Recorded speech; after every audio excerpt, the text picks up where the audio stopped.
So what they've done is Microsoft was set up so that there would be one global operating system that the U.S. government had a backdoor into for all computers everywhere in the world. Right.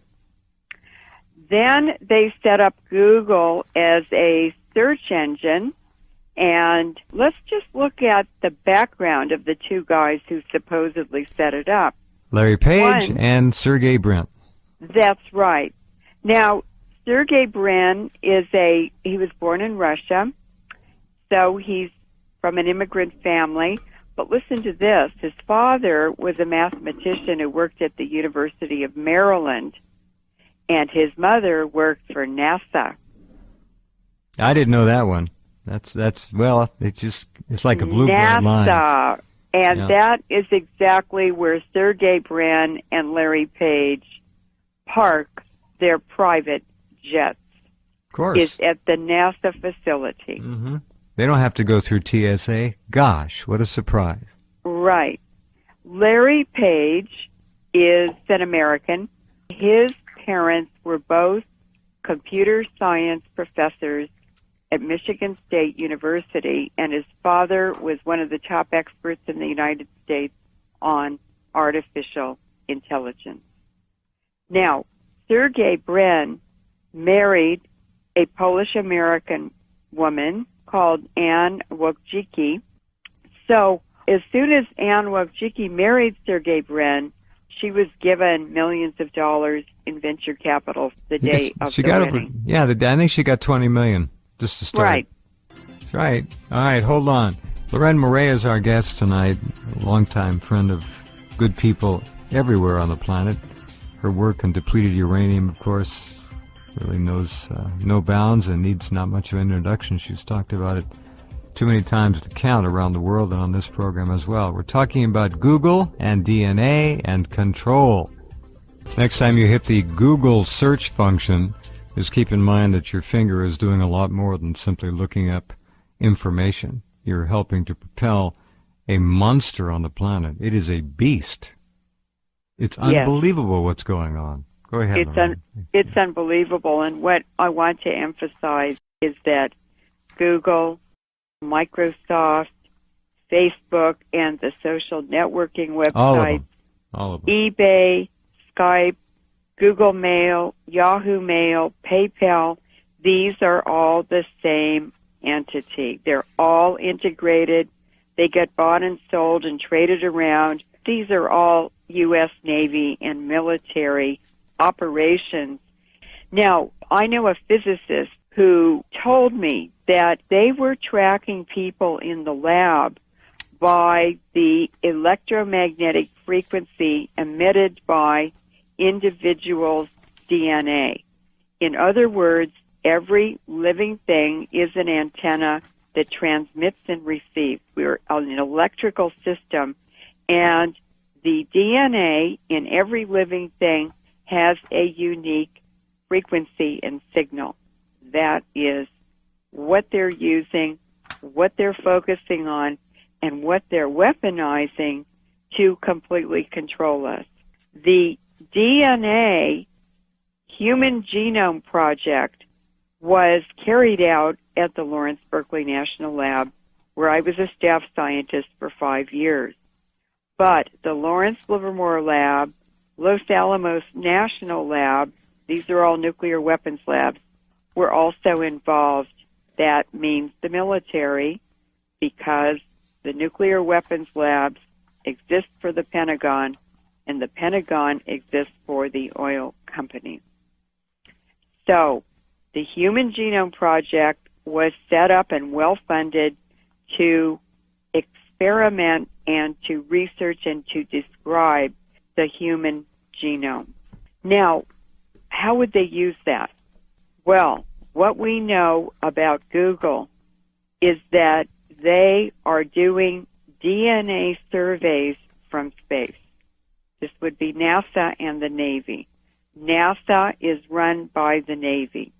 They have been tracking and identifying isolated populations, for instance, in the Amazon, who have never had contact with Western people. These are villages of isolated people who are still living their traditional hunter-gatherer lives, Right. and they've never seen a Westerner.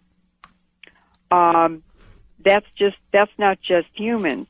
They are also doing a global species survey, and I've been tracking this for 2 years and noticed that many new species are being discovered, and it seems to be on a grid system.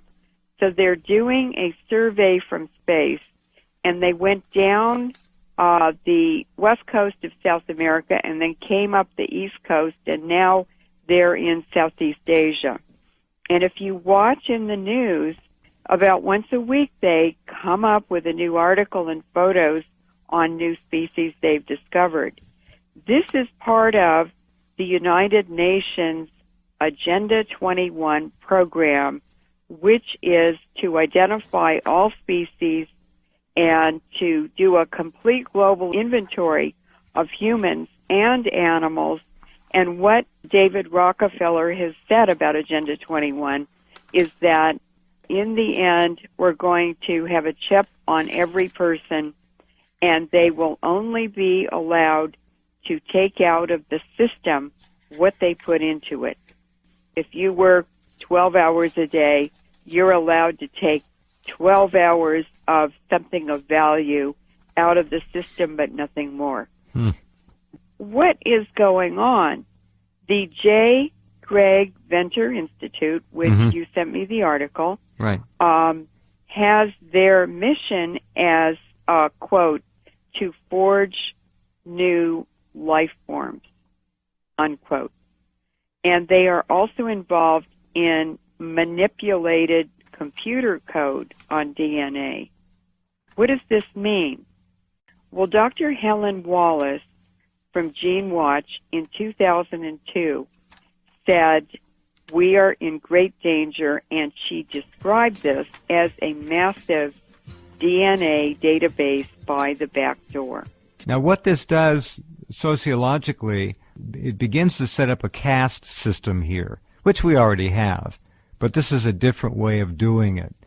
I don't know where it's all going to go, but it's clearly hurtling forward at a pace that is pretty damn scary if you understand the potential of control here. And what they're doing is using computing, medicine, technology, and the police state to converge into basically what is creating a totalitarian scientific oligarchy. And their purpose is to get this information and use it in discriminatory programs where the rich benefit and the poor are impacted negatively by these programs.